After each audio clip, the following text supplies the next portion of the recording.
I wombo, you wombo, he, she, me, wombo, womboing, wombology, the study of wombo?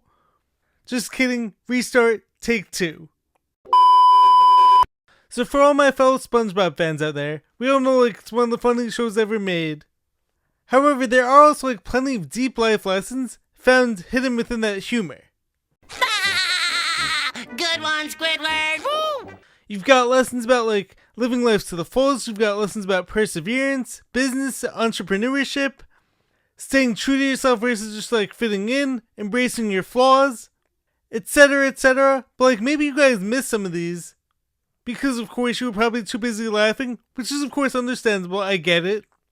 But so in today's episode, I want to take a look back at some of my favorite lessons coming from SpongeBob and coming from some of these awesome episodes. And so the main episodes I'm going to be diving into are going to be Chocolate with Nuts, an absolute classic. Squilliam Returns, we also have A Life in a Day, aka Living Like Larry. Not Normal, and we also have the one with Sea Creatures versus Land Animals, aka Pressure, I think it's called.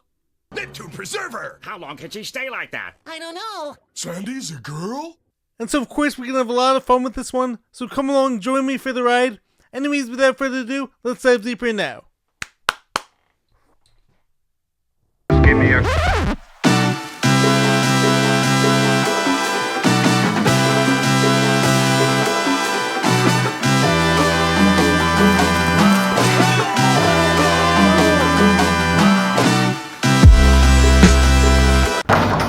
What's happening, guys? Welcome back to the Jared and James channel. I'm Jared Weiss. If you guys didn't know that, it must mean that you're not subscribed to the channel, so you know what to do. Hit that subscribe button, be sure to leave a like, drop a comment, let me know your thoughts in the video. Follow me on every platform, and if you guys haven't done so already, make sure to check out my book, Fight Through It by Jared Weiss. All links to purchase it on my website, which is jaredryanweiss.com. That's JAREDRYANWEISS.com. Buy the book, support me, and make sure to check out all the awesome shirts in there as well. Every shirt has been designed by me, every shirt is made of 100% organic cotton, so any support at all, as I'm always saying, would be very greatly appreciated. So let's dive deeper into this episode now. So now let's start things off with the episode Chocolate with Nuts, which is of course fan favorite SpongeBob episode, and rightfully so. You of course have Patrick telling one of the customers, I love you. Hello? I love you. You also have the focusing, or of course I remember when they first invented chocolate. I always hated it. A bunch of hilarious lines, but did any of you ever realize the deeper lesson in entrepreneurship from that episode? What might that be, you ask? Well, of course, the power of perseverance. You're not going to start up a business and suddenly on day one you're a millionaire and you're this massive success. It's just not going to happen. Fancy living, here we come! At least not for the vast majority of people. And I of course see this all the time as a content creator, because seeing that 1 in a million viral success, viral sensation, will have you thinking if you're not blowing up after 2 posts, then you're never gonna make it. But of course SpongeBob and Patrick not only had to go on foot and go house to house selling their chocolate, but they also had to constantly readjust their business plan. Now of course some of it involved lying or exaggerating, and of course I wouldn't recommend these things. If we keep exaggerating the truth, we'll be fancy living in no time. Hooray for lying! But employing different strategies, of course I'm all for that. I do this all the time as a content creator. Because of course I'm someone who's all about staying genuine and staying authentic to who I am. So I'm not into following the trends or doing any nonsense. But I am always doing things how do I improve the look of this clip? How do I improve the thumbnail? Are there any ways for me to meet my audience halfway? And a perfect example of this video. I know of course how popular SpongeBob is and I love it too. But I also want to give people value and inspire them. So I decided to combine the two. And then probably the overall best lesson coming from this episode is that you never know when things are just gonna click and when everything is all gonna come together. And also it may even come from the most unlikely of sources and unlikely of days. In this episode, of course, you have the guy screaming chocolate every time he sees them, and he's running around crazy chasing after them. But then at the end of the episode, when SpongeBob and Patrick are just about ready to give up and call it quits, it was at that moment that this guy offers to buy up all their chocolate and he makes them millionaires. I've been trying to catch you boys all day. I'd like to buy all your chocolate. So this is why like, you have to keep showing up every day, even on days like where you don't feel like it. Because you never know like when that moment or moments of building up are going to lead to that ultimate success. Also guys, just a quick side note. My bracelet unfortunately broke, so like I'm going to have to repair it, but I was in the middle of filming, so I had to take it off. So I can put it on top of the book. Nothing weird, just like a bracelet on top of the book. Anyways, back to the video. Now the second lesson that I want to talk about from SpongeBob in this episode is coming from the episode Squilliam Returns. So this is of course the episode where Squilliam, Squidward's like high school nemesis, who was always like wealthier and like more successful than he was, visits Squidward at the Krusty Krab and like assumes that he's just a cashier, which he is. But Squidward of course lies and like tells him that like, he has a 5-star restaurant.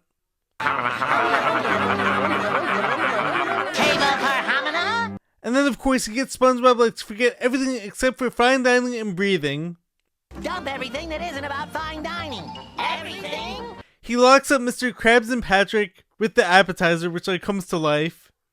And he almost pulls it off until SpongeBob forgets his name and then like he loses it and goes crazy. Come on, baby, what's the name? More soup for your armpits? So the main takeaway from this episode is of course A, don't lie to people. Because whenever you start to lie, you're actually building like a house of cards that's gonna fall eventually. B, there's no need to impress people, especially those like, who don't matter to you. It's like as the Mel Robbins let them theory goes, if they wouldn't think you're a loser or make up all these things about you that aren't even true, let them. But as long as you're proud of yourself and like you know your worth, and you value the person you are, they can't take that from you. They can't touch you. And C, be authentic. It's like once again, I see this all the time as a content creator. People who are putting on like an act and like saying things they don't really believe, or just hopping on every new trend just to get views. But the way I see it, eventually you're going to be exposed. You may have some initial success, just like Squidward did when it came to like, this whole 5-star restaurant like he was faking. But he was just like the influencer whose only goal is to go viral. Until the whole thing blows up in his face. And the thing is, when that happens and like you're not a genuine person, no one's going to feel bad like when the whole thing falls apart. They're just simply going to toss you out and move on to the next one. Whereas, at least if you're genuine, you're always going to have people who come to your rescue and like who stay by your side. But if you're not, the only thing you're going to be left with is that small violin playing for you, just as like Mr. Krabs does for Squidward at the end of that episode. Let me play a sad song for you on the world's smallest violin. Number 3, the third lesson coming from SpongeBob. Let's take a look at the episode A Life in a Day. So this is of course the episode where Larry the Lobster is showing everyone like how cool he is by doing all these daring things. And he of course makes fun of SpongeBob and Patrick for not really living life to the fullest. Living like Larry. Living like Larry. Then what happens is like SpongeBob and Patrick take this advice too literally and go way too far with the whole living like Larry mindset, and it becomes like, let's do all these dangerous things, and they start putting their lives in danger and like escaping narrowly every time. So as Larry says by the end of the episode, I meant to live life to the fullest, not to maim yourselves. I meant to live life to the fullest, not to maim yourselves. So I can actually relate to this in my own way. Back in high school, I used to take the whole Mamba mentality and like by any means necessary mindset to the fullest and like too literally, and I took it too far. I used to listen to all these motivational speakers talk about like how sleep is time wasted and how you need to be working 24/7 and like if you weren't, you were being lazy and like someone else out there was going to pass you. Now I'm of course probably an extreme example of this, but I was constantly getting injured and sick, and of course in like an unrelated case, or at least mostly unrelated because like there were of course several other factors involved, numerous other factors like I could go into. And also like I was actually trying to get more sleep during this time. But of course, as I'm sure you know by now, I had to go through like a whole life-threatening illness. And being on my healing journey forced me to have to slow down. It's one thing to work hard, push your body, and have a rock-solid mindset because like all that is great. But what I also had to learn is that without rest or balance, you actually start losing progress. Because how can you make progress if you're sick and hurt all the time? You can't. So yes, living life to the fullest or looking at guys like David Goggins and Kobe Bryant, there is of course a ton of great things to learn from these guys. And we can employ so much of this in our lives. But we don't want to go too far and start ignoring our bodies. Training hard, running ultramarathons, or doing whatever it is to push your body to the limit can be great. But for instance, when Goggins was like running despite having infections in his foot, or Kobe trying to play through like a torn Achilles, I don't think these things were smart. And we have to be very careful not to encourage people who take things literally, like me, to do things like this and push through the pain. Because oftentimes, it's not safe and like it's not healthy long term. And it's actually going to hold back your progress. Next up, number 4, the fourth powerful lesson coming from SpongeBob. I'm looking at the episode called Pressure.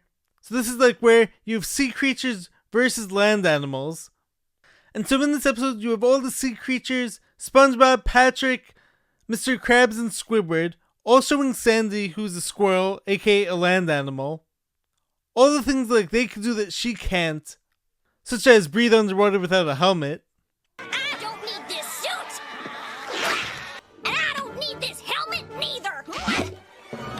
Neptune Preserver! How long can she stay like that? I don't know. Sandy's a girl? But the final test involves all the sea creatures going to the surface and like surviving for a certain amount of time. And of course, this doesn't go so well, so the final conclusion from this episode is that everyone's best at something, but no one's the best at everything. You know, everyone's best at something. But no one's best at everything. So this is something I've had to learn. I do believe like that anything is possible, however the caveat is that not everything is meant for me.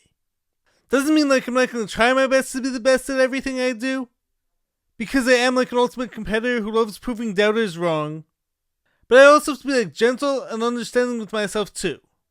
Now back in high school I actually did win the Scholar Athlete Award, meaning that like I achieved a certain GPA while also playing 3 varsity sports, so I am someone like who does try to do it all and like tries to be the best at everything I do. But it's like if you put someone who's a lifelong basketball player, top-notch player, who trains their whole life for that, and you put them against like the ping pong champion of the world, chances are they're not going to do too well. And you can of course be really good at a lot of things, but to be the best at something is likely going to take supreme focus on that one thing, or at the very least a mixture of things. And you do have cases out there of like Bo Jackson or Deion Sanders, or Jared Weiss as I like to think, who can excel at multiple sports and like at multiple different things.